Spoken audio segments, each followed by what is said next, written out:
What's going on? Jake here with Uncommon ADC. Today we're checking out the Heretic Hydra V3, a single action out the front auto, meaning that it's automatic in the deployment, but not in the retraction of the blade. So as you probably saw during that opening shot, there's a swivel here protecting that button. That button fires off that blade, and in order to retract it, you have to push the button again, pull this charge handle to retract the blade while also resetting the spring, push that back in, and it's ready to go again. And so this differs from a double action because usually with a double action, the same switch is going to both deploy and retract that blade. And so you can see that in action here. These are also not under spring tension in any position, which the single action is. And that creates this sort of safety feature where while you're deploying the blade, if it makes contact with really anything at all, it's going to stop it in its tracks, knock it off the tracks actually, and prevent any sort of significant damage. So we can see that in something like this cardboard card, not thick whatsoever. And we'll fire this into here, and it's just gonna knock it off the track. There's a small puncture mark on the side that it made impact with, but not even enough impact to go through, leave any sort of protrusion on the other side. You can't even tell that this was hit on the other side. So if that were to make contact with skin, for example, not gonna cause any sort of significant damage. You just put it right back on the track and it's ready to go. And the same cannot be said for the single action. These fire out ferociously. I hope it's coming through on camera because it's incredibly impressive. The amount of kick on this, the noise, it's just a shocking experience the first time you experience it, and very, very impressive. We talk a lot about, office friendly carry in the EDC community and with things like slip joints or Victorinox and things like that.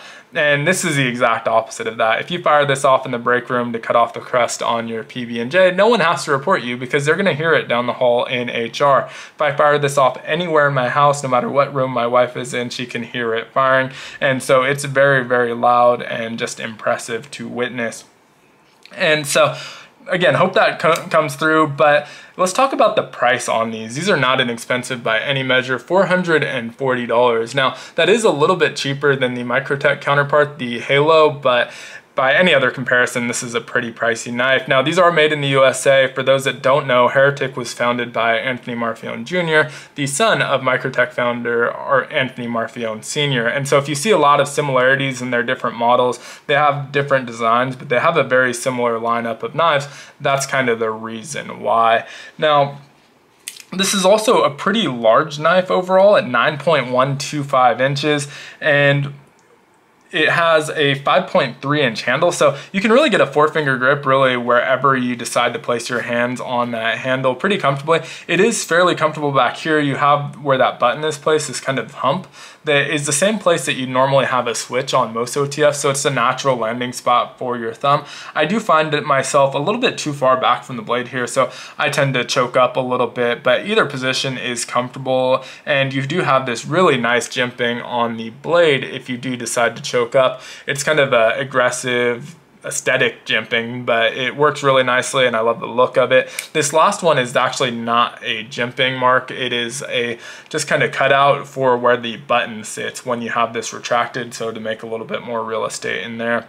We have a 3.625 inch blade. This one is a recurve blade, but also available in a Tonto. Love the shape of this blade and just the overall look. The handles, the hardware, the blade, all DLC coated, but you can see that blade has a little bit of a different look to it. It almost looks blued to me, and I love that look overall. And so we have an aluminum handle here that's DLC coated. Same thing with our steel pocket clip. That's a milled pocket clip, nice and stout.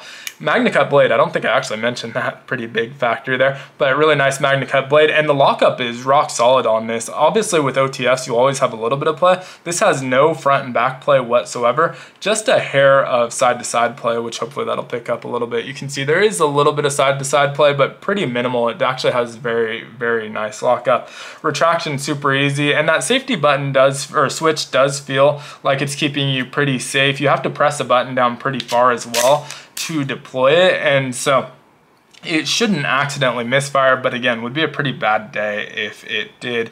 While I have that charge handle out, you can see where all of the information is stamped. With the typical Heretic, it will be on the side of the knife, but since this one has the charge handle where it's tucked in and out of the way, they place it here. Heretic Knives USA, Hydra B3, and all of these are serialized, so this is 00226. Now, the only downside to this charge handle has this really nice lanyard on here, and the pocket clip is extremely stout, grabs onto your pocket nicely and doesn't let go. And the downside there is that this lanyard is attached to the charge handle, which makes it easy to use a charge handle, but when it's retracted, that charge handle isn't locked in place. So if you try and pull it out of your pocket, you're just going to end up pulling out the handle and it's still going to be in your pocket.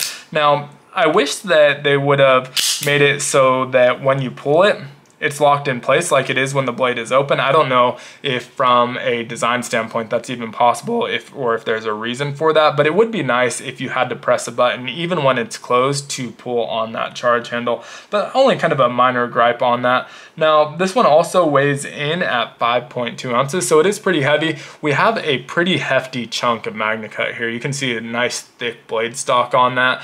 My calipers are still on the Fritz, so I can't measure that out. I really just need to replace that, but it is a really, really thick blade. And so that's part of it. I think the other part of it is that they had to kind of overbuild this because of the amount of kick, the amount of sheer force that this comes out with, that if it weren't well built, it's just gonna fall apart after a handful of firings. And so I've fired this one off probably upwards of 100 times. I'm sure there's people who have done it in the thousands of times without issue. And so this is overbuilt and it's weighty. Doesn't feel that crazy in hand, honestly, just because it's such a large knife that it just kind of feels natural that it's that weight. If it were lighter than this, it would just feel a little bit off. But overall, just a very cool knife. It's a cool one to have in the collection, but it's also fully functional. Now, there is one kind of downside to this single action besides that safety feature that I haven't mentioned yet, and that is that it's not super convenient. This is two hands to close. It's very convenient to open, but when you're closing it, it's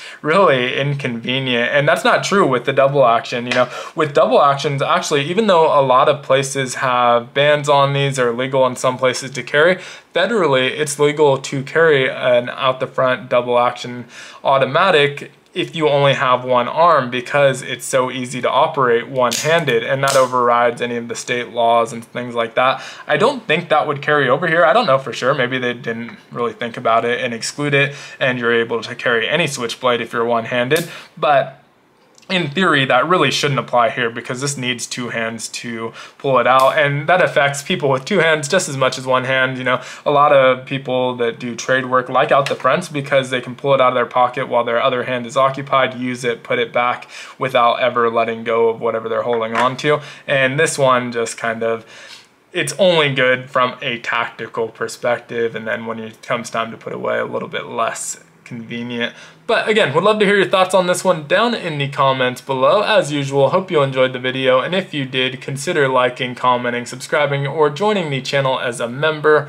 All help the channel out a ton, and I hope you have a great one. Take care.